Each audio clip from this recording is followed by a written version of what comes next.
साथियों नमस्कार। साथियों मैं कहना चाह रहा था, बहुत दिन से काफ़ी दिनों से हमने 1946 से 1958 तक बताने की कोशिश करी। और साथियों मैं ये भी कहना चाहता हूँ, इस बीच में 1946 से 1958 तक होमगार्ड संस्था किस किस प्रदेश में खोला गया था और किस किस प्रदेश में होमगार्ड वॉलंटियर संस्था खोला गया था 1946 से 1958 तक। आपको वो तो समझ में नहीं आया, जहाँ से हमारी पूरी बीमारी है, पर वो आगे बताएंगे हम। आज आगे इस प्रश्न को हम चलाएंगे 1958 से आगे।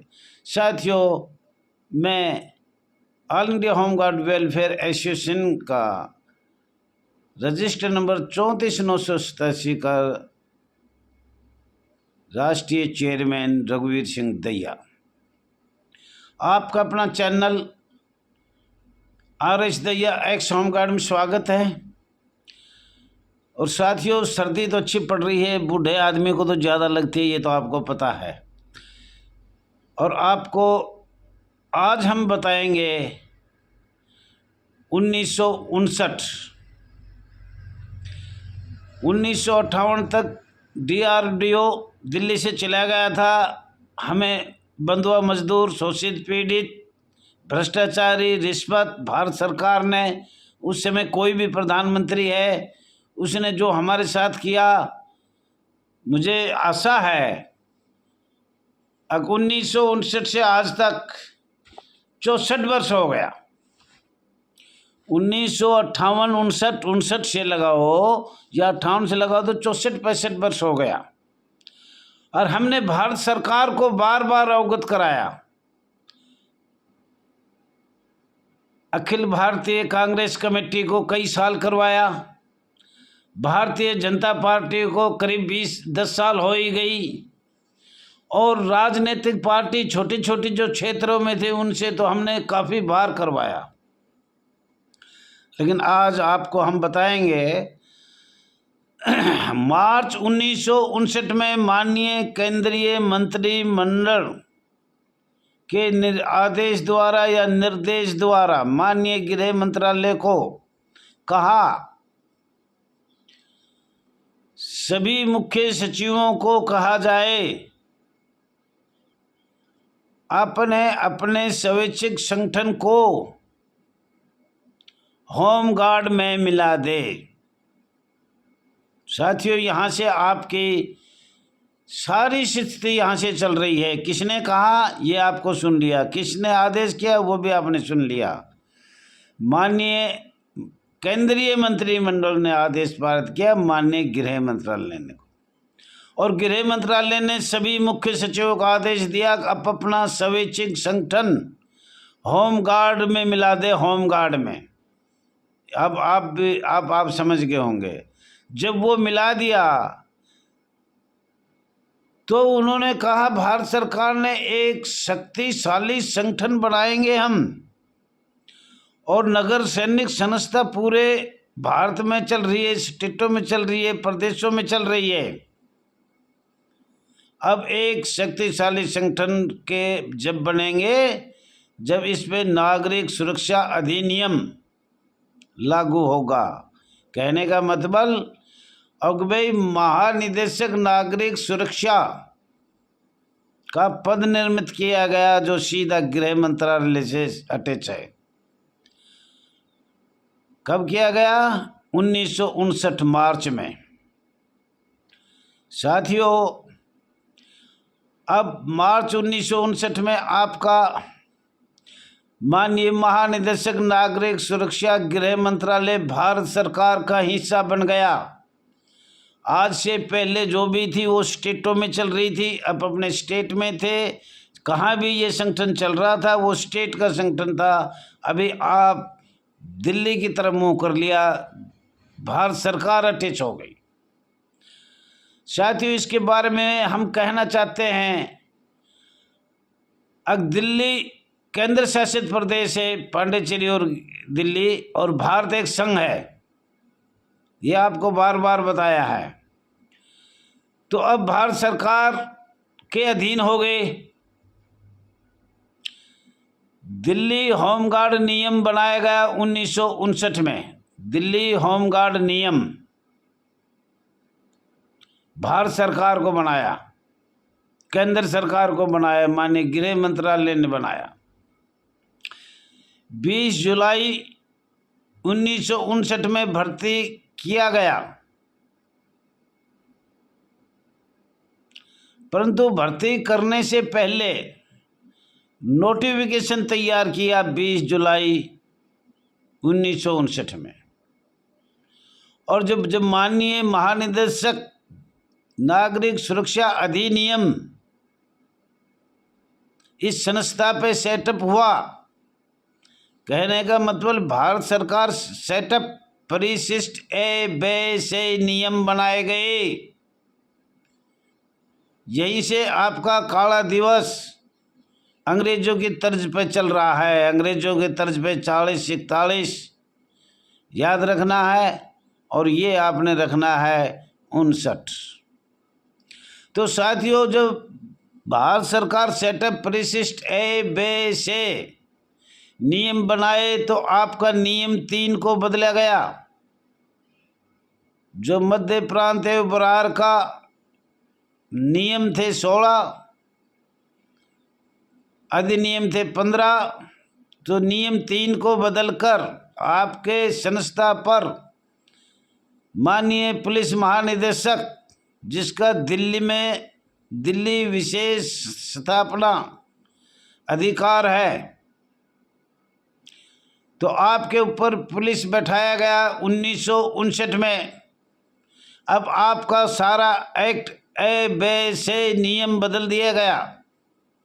इसकी एक बुक है, वो हम आपको कल दिखाएंगे, नहीं पूछ लेना। ये जबलपुर की है, माननीय ML दुबे लॉ ऑफिसर, पता है सबको, हर लोगों को पता है, जानकारी है। हम भी गए थे, वहाँ से ले आए हैं। कई प्रदेशों का हमने दौरा किया। All India home guard welfare association register number 34,987 के वरिष्ठ अधिकारियों ने, महिला जवानों तक भी गया, ग्वालियर। तो साथियों, आपका यहाँ से ये बदला गया, आपका नोटिफिकेशन बनाया गया, और फिर वो भर्ती की गई। और भर्ती किसकी कर गई? होमगार्ड वॉलंटियर की। कितने दिन के लिए गया? 3 साल के लिए किया गया। कितना? 3 साल।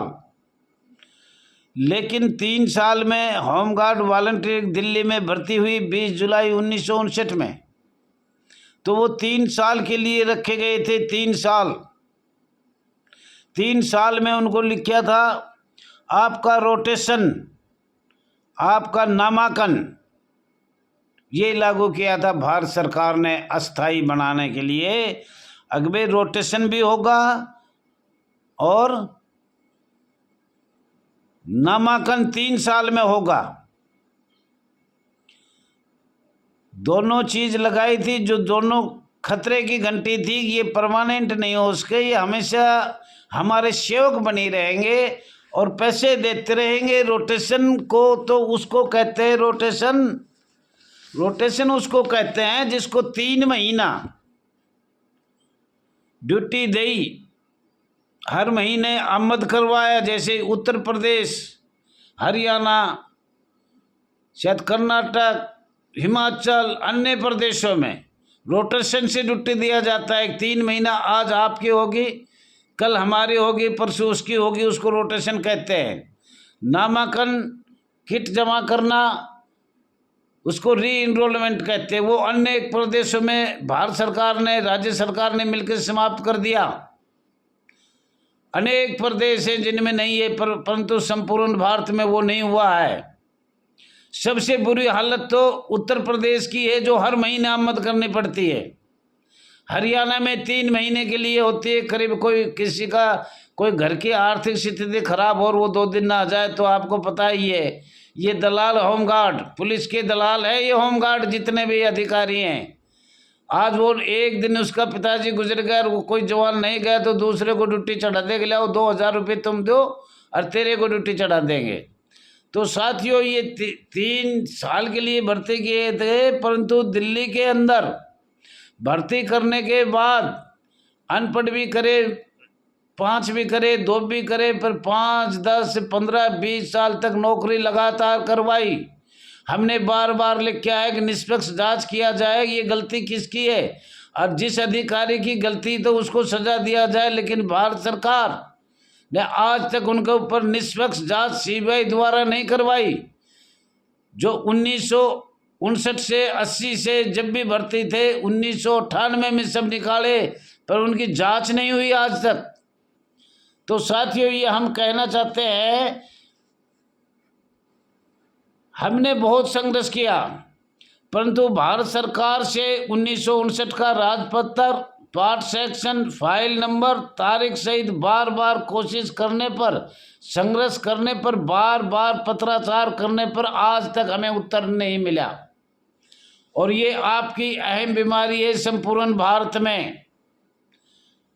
आगे हमने काफ़ी कोशिश करी साथियों। माननीय मीडिया प्रभारी वरिष्ठ पत्रकार सोशल मीडिया द्वारा हाथ जोड़कर all India home guard welfare association registered number 34,987 के राष्ट्रीय चेयरमैन रघुवीर सिंह दहिया एवं एसोसिएशन के वरिष्ठ अधिकारी एवं 6 लाख होमगार्ड जवान व महिला जवान प्रार्थना एवं अपील किया जाता है कि भारत सरकार से इस प्रश्न का जवाब कृपया करके लिया जाए।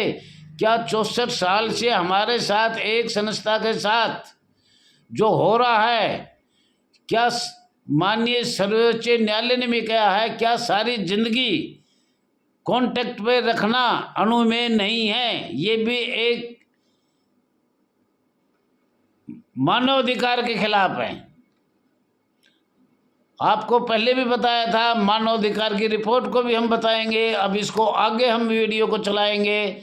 और आप ज़्यादा ज़्यादा सब्सक्राइब करो, लाइक करो, कमेंट करो, दूसरे को भेजो। साथियों मेरा समय भी हो गया है, आगे बताना तो बहुत कुछ था, लेकिन हम बताएंगे। माननीय मीडिया वाला प्रभारियों से हमारी आवाज़ उठाए, सरकार से पता करे, संघर्ष करे, क्या ये दहिया जी सही बोल रहा है या गलत बोल रहा है। और इतना लंबा समय तक कॉन्ट्रैक्ट में अनुमेय नहीं है, ये सर्वोच्च न्यायालय कह रहा है, परंतु भारत सरकार के जू नहीं देख रही।